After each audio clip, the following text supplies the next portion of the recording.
Bismillahirrahmanirrahim. Assalamualaikum warahmatullahi wabarakatuh. Alhamdulillah wa syukrillah. Wassalatu wassalamu ala rasulillah. Wala hawla wala quwata illa billah. Sahabat fillah dimanapun anda berada, saya doakan semoga anda selalu dalam keadaan sehat walafiat, serta diberikan keberkahan oleh Allah Subhanahu wa ta'ala, mulai dari keberkahan rizki, keberkahan ilmu, dan juga keberkahan dari sisa usia yang Allah berikan kepada kita. Amin ya Allah ya rabbal alamin.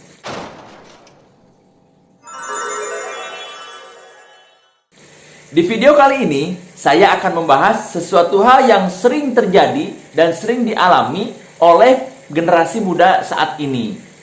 Baik itu di lingkungan pendidikan ataupun di lingkungan sosial masyarakat. Tentang apakah itu? Anda, saya kira sering atau pernah mendengar istilah pembulian, bullying, atau perundungan. Itu sesuatu hal yang dianggap mengerikan oleh sebagian orang dan cukup mengkhawatirkan bagi para orang tua. Lalu, bagaimana sih cara kita menyikapinya? Solusinya, insya Allah akan kita bahas di video kali ini.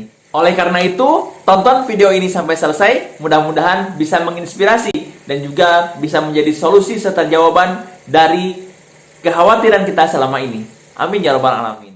Dan bagi Anda yang belum mensupport channel ini, silakan tekan dulu tombol subscribe-nya dan juga berikan like, serta Anda boleh share kepada siapapun di media sosial yang Anda miliki. Mudah-mudahan bermanfaat. Jazakumullah ahsanal jaza. Apa sih yang dimaksud dengan bullying atau bully atau perundungan? Bullying adalah istilah bahasa Inggris dari penindasan, perundungan, perisakan, atau pengintimidasian dalam bahasa Indonesia. Merundung atau melakukan bully adalah menyakiti orang lain baik secara fisik maupun psikis dalam bentuk kekerasan verbal, sosial, fisik, atau cyber secara berulang kali dan dari waktu ke waktu, seperti memanggil nama seseorang dengan julukan yang tidak sesuai, memukul, mendorong, menyebarkan rumor, mengancam, atau merongrong. Budaya bullying ini dapat berkembang di mana saja selagi terjadi interaksi antar manusia seperti di sekolah, tempat kerja, rumah tangga, dan lingkungan masyarakat. Lalu faktor apa saja sebetulnya yang memicu terjadinya pembulian? Yang pertama, bisa jadi pembulian itu terjadi gara-gara adanya bentuk fisik. Mungkin bisa saja orang yang fisiknya besar membuli yang fisiknya kecil. Orang yang memiliki fisik yang kuat membuli yang lemah. Orang yang memiliki wajah yang cantik, yang tampan, membuli yang wajahnya biasa-biasa. Atau orang yang memiliki fisik, anggota tubuh yang sempurna, membuli, menghina, dan melecehkan orang yang memiliki kekurangan dalam fisiknya.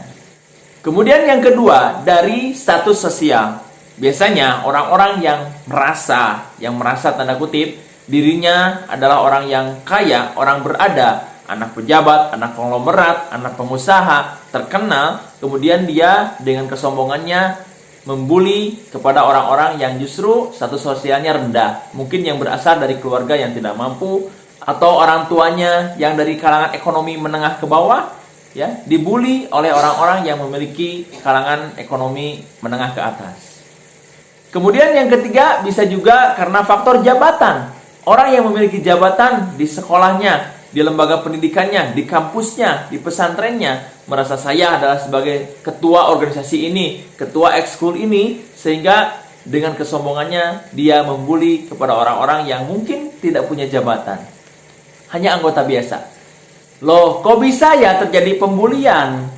Begini, biasanya pelaku bully itu adalah yang dulunya pernah menjadi korban pembulian juga. Atau pelaku bully ini adalah orang yang mengalami kekerasan dalam kehidupan di masa lalunya. Baik itu mungkin dari orang tua atau mungkin dari lingkungan sekitar di masyarakatnya. Bisa juga seorang pembuli ini adalah seseorang yang memiliki latar belakang dari orang tua yang broken home. Sehingga dia melampiaskan kekesalan, keisengan, kejenuhan, dan kebosanannya kepada orang lain yang dirasa tepat untuk dijadikan korban pembulian. Sebagaimana kita ketahui bahwa bully itu terdapat beberapa jenis.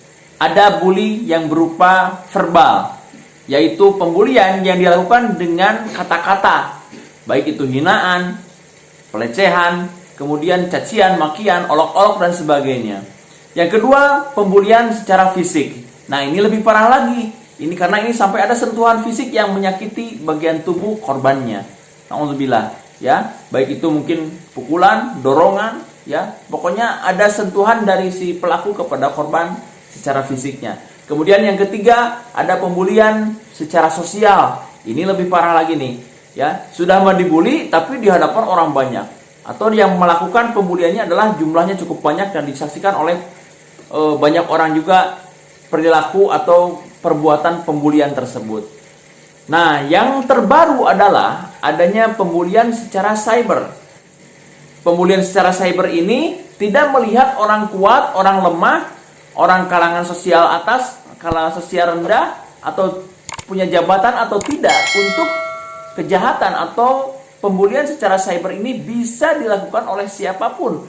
Ya, semua kalangan bisa melakukan, dan dia bisa seenaknya melakukan pembulian kepada korban, ya, dengan akun palsunya. Dia bikin akun palsu, kemudian dia hujat, dia sampaikan komentar-komentar yang pedas dan menyakitkan. Saya rasa ini lebih parah lagi, ya. Cybercrime ini luar biasa. Yang jadi pertanyaan selanjutnya, apakah bullying ini bisa dihilangkan? Kalau untuk menghilangkan, sepertinya itu tugas yang sangat berat. Tapi kita bisa untuk mencegah dan meminimalisir terjadinya bullying di lingkungan sekitar kita. Lalu bagaimana cara untuk menyikapi adanya bullying ini? Kita lanjut di part 2. Jangan lupa tonton sampai selesai. Terima kasih. Assalamualaikum warahmatullahi wabarakatuh.